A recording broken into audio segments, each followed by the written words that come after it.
1206 سے 1526 تک ہندوستان پر حکومت کرنے والی کئی حکومتوں کو مشترکہ طور پر دلی سلطنت کہا جاتا ہے۔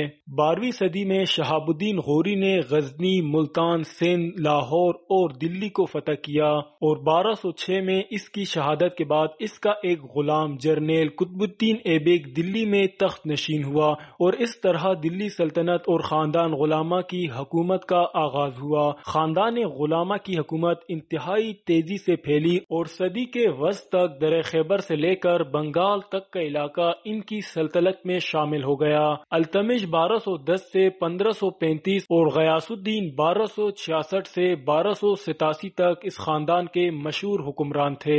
1290 میں اس خاندان کی حکومت کا خاتمہ ہو گیا اور خلجی خاندان ابھرا جو غوری کے دور میں بنگال کا حکمران تھا۔ خلجی حکمرانوں نے گجرات اور مالودہ فتح کیا اور دریائے نرمدا کے پار جنوب میں تمل ناڈو تک ان کے قدم پہنچ چکے تھے۔ پہلے سلطان دلی اور بعد ازاں گلبرگہ کی نئی سلطنت اور 1218 میں بہنی سلطنت کے 5 دکن سلطنتوں میں تقسیم کے بعد بھی جنوبی ہند میں مسلمانوں کی پیش قدمی جاری رہی۔ ہندو سلطنت وجے نگر نے جنوبی ہند کو اپنے پرچم تلے جمع کرتے ہوئے دلی سلطنت کی پیش قدمی کو کچھ عرصے کے لیے روکا، لیکن 1565 میں دکن سلطنت کی ہاتھوں ختم ہو گئی۔ دلی سلطنت واحد سلطنت تھی جس کے دوران بھارت پر ایک خاتون نے حکومت کی۔